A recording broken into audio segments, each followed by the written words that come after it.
Jóhanna, Honorable Prime Minister, Honorable Lieutenant Governor, distinguished guests, of whom there are many, ladies and gentlemen. I was born in Gimli, brought up in Gimli, and I bring with me some of its history today when I am making the toast to Iceland. When I was growing up, the families of many fishermen lived in shanties, not houses. Their lives were owned by the fish companies. The fish companies loaned them money for food and for equipment, and so the fishermen are forced to sell their fish to these companies at any price they would pay. These men went north to fish, shipped their fish south, never knowing what they would receive for payment. The few became wealthy off the work of the many. The many did without. My father dedicated his life to changing these conditions. Many were opposed to the creation of a marketing board that buys the fish, sells it to international markets, and shares any profits at the end of the year. Many are still opposed, even though fishermen now live in splendid houses, owe nothing to the fish companies, and do not go begging for a loan to feed and clothe their children. My mother and father dedicated a good part of their lives to the forming and running of the Gimli Credit Union. They did so because the bank would not lend local people any money. They only took money to send to Toronto. Times have changed. Now is the time of plenty. For some, not for all, for some. There are even books in the bookstores praising greed. Those books sell more copies than the Bible because the Bible is out of date. The Bible thinks greed is a sin. Iceland has been caught up in this new version of society. It has paid a high price for the theft of the few from the many. Many years ago, I wrote an article that said, if we are to love Iceland, we need to love her as she is now, as well as the Iceland of the past.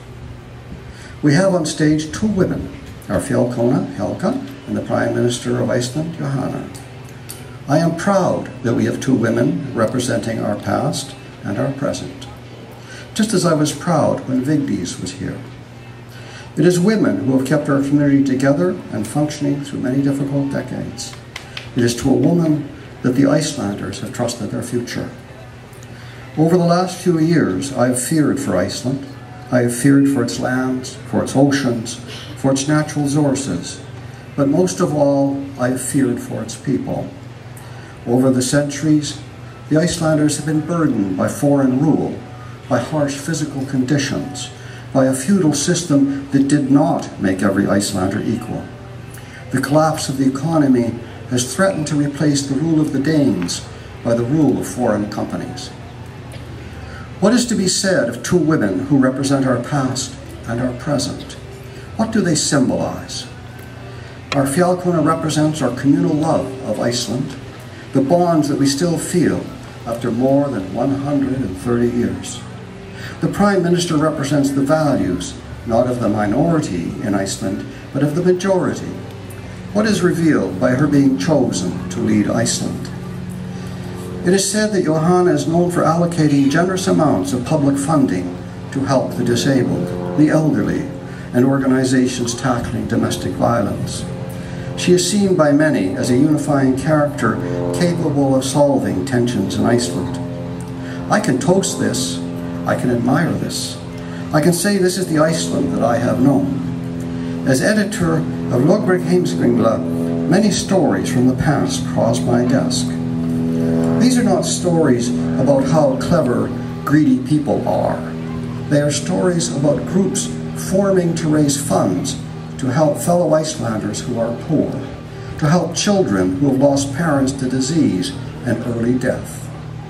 In Gimli, we have the nursing home Beto, of which we are very proud. This was not created out of greed, but out of compassion for the elderly. I read that Jóhanna supports organizations tackling domestic violence, and since she was elected, Icelanders must also recognize this pervasive problem and its need for a solution. I read that people believe that she can unify the country. This means that Icelanders must believe that a unified country matters, that a unified country is a better place to live than a divided country. She has been quoted as saying, "Now we need a strong government that works with the people, for the people, by the people. We have in Canada over the last century recognized that women are human beings. They are not to be bought and sold. They are not to be given away. They are not to be used. In 2010, Jóhanna's government banned strip clubs, banned paying for nudity in restaurants, and other means of employers profiting from employees' nudity. In this, Iceland is ahead of us in Canada. I would not want my granddaughter working in these places. I hope that you would not want your granddaughter working there either. Icelanders have suffered much. Their very independence is at stake in the months and years ahead. Now it is more important than ever that we remember our Fjallkona and what she represents for us.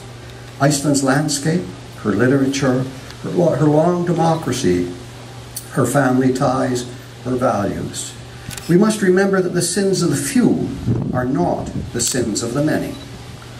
Mother Iceland, in spite of her poverty at the time of the emigration, gave us much. The sagas that were learned at her knee reminded us that Icelanders had been far travelers. They told us that it was possible to go to foreign places and make a life. The religion taught at home in a time before the secularization of society provided comfort in the face of privation and death. The literacy that was taught was not just the ability to read, but the attitude that literature mattered. That belief is with us so strongly today that two local authors have just had books published. David Arneson's book, Balder Song, was published in Canada. David Gieselson's book, David's from Aalborg, The Fifth Dimension, was published in Iceland. I toast Iceland's natural beauty. I toast her literature. I toast our friendship. But my toast is filled with concern for both the present and the future. I look to my parents' work to make life better for many, not just for themselves. My great-grandparents who came from Iceland would have been incapable of understanding what someone meant who said greed is good. My parents would not have understood. They, and many like them, will prevail. Life is not perfect, but it has improved over the decades. Therefore, I toast Iceland's future. May our past, represented by the Fjallkona, and the present, represented by the Prime Minister, always be joined. May we always be friends and allies. May Iceland weather everything that is before it, and may it prosper. God bless Iceland.